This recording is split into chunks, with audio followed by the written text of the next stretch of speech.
Today I'm going to teach you how to do a graduated wash technique with watercolor paints.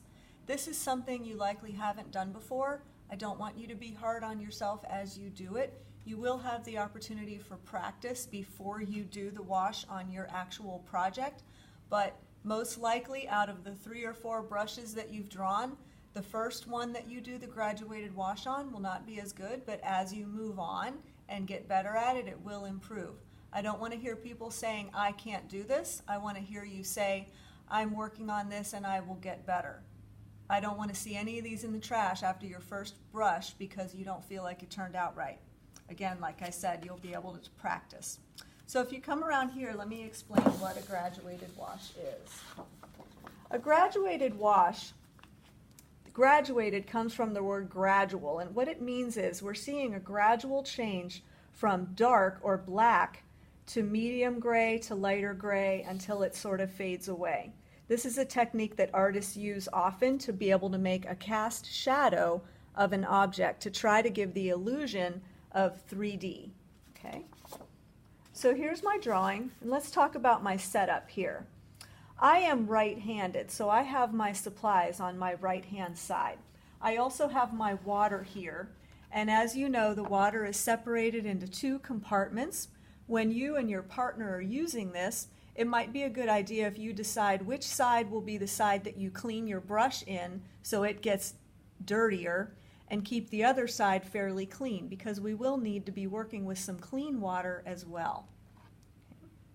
So in a graduated wash, and I'm doing shadows, I need to be thinking about where my light is coming from. So this poster helps you visualize that. I'm imagining that my light source, my light, is shining on these brushes from the left going this way. That means the light is hitting each of these brushes on the left-hand side. Because of that, it means that the shadow will be falling on the right-hand side of each brush. This is important because where the shadow needs to be is where we'll be doing our graduated wash. So if you are left-handed, you can refer to this poster where your light source will be coming from the right-hand side and the shadow will be falling on the left. So it's a little bit different whether you're left-handed or right-handed. Okay?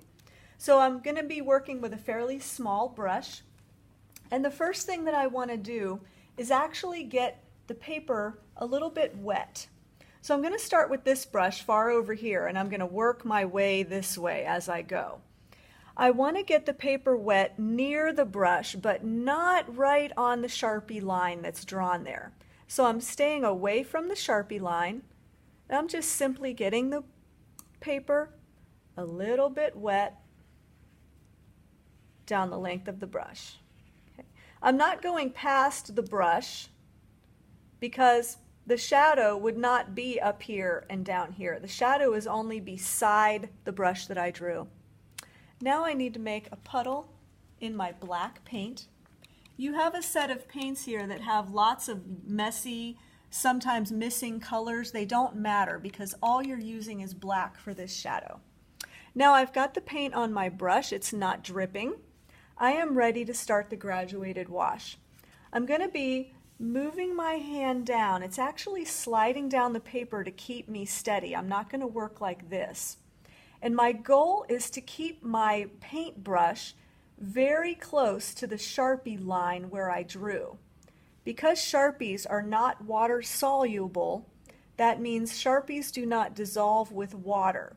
I used them on purpose. I needed a permanent marker so that as I'm using these watercolors, my Sharpie is going to stay the way it is without getting blurry or messed up from the water.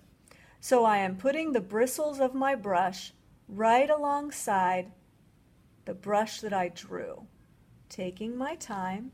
It's a fairly thin line of black, and if I get low on black, I can dip back in my puddle. Notice how I'm just sliding along. I'm not doing little sketchy movements. I'm trying to just make a smooth line.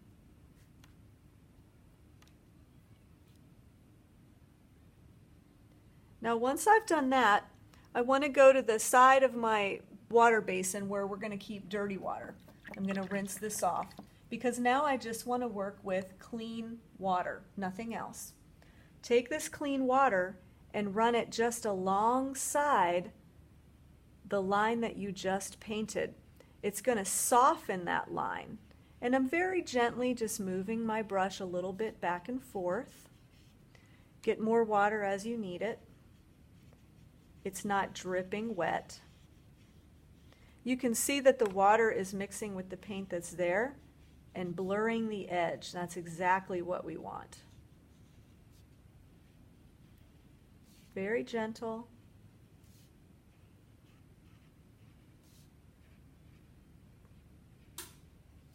And that wash is done. Clean my brush off on the dirty side. Now I'm going to move to the next brush. Same technique, plain water, near but not on the Sharpie line of my drawing. You won't even really be able to see that water necessarily, but we know that it's there. Dip back into my puddle. Again, watch right alongside the Sharpie. Slow and steady. Redip your brush as you need to.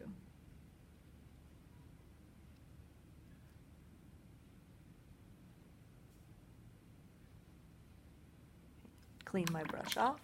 Now I need clean water only to run along the length just beside where I painted. It starts to soften and blur that black edge.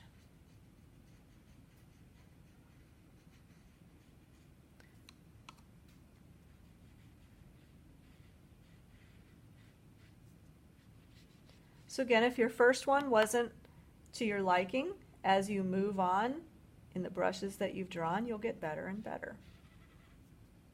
Steady, smooth, take your time.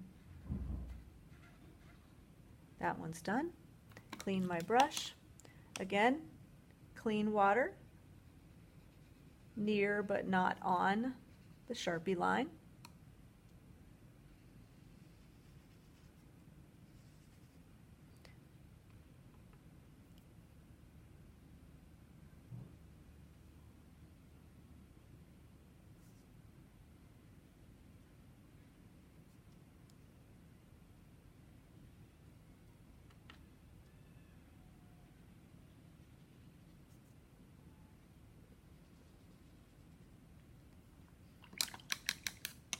Because I never got any water in here in the brush that I drew, the paint is not going to want to flow into that space because that paper is dry.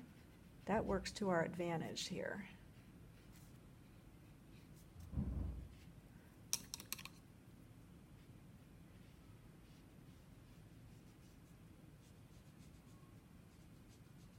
Now you can see that the next brush I'm getting ready to do has a longer handle. So in that case, if I'm worried about it, I can do half of the brush with this technique and then do the other half instead of working this whole length at once.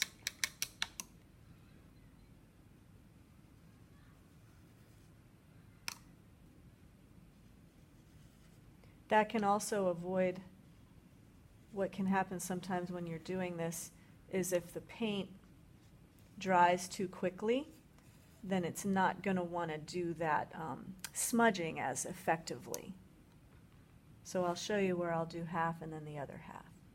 So I'll start on the upper half here.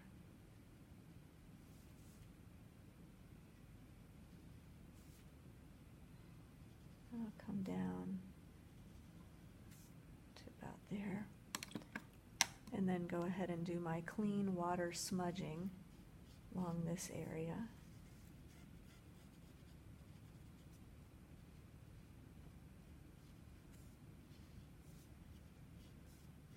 And then do the rest.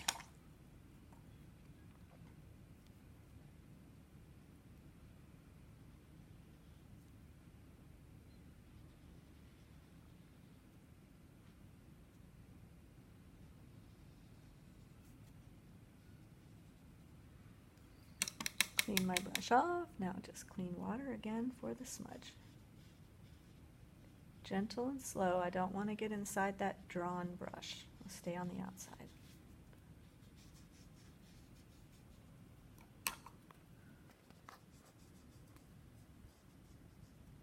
And here where I have a little bit of a black clump, I can actually just grab that with my brush and spread it out a little bit, pull it down.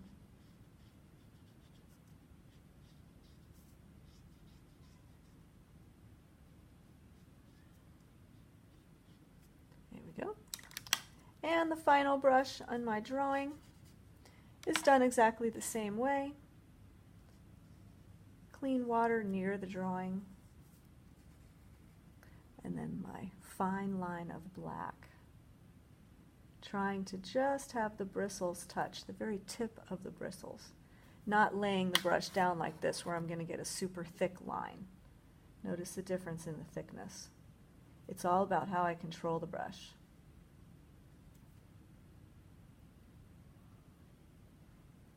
Okay. Now you can see why I started over here and worked my way to the right.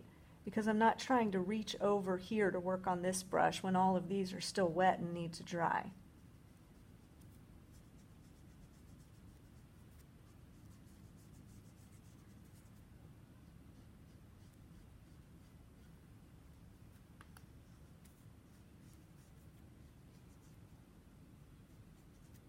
And that is a nice finishing touch to this still life, making these brushes look like they have cast shadows.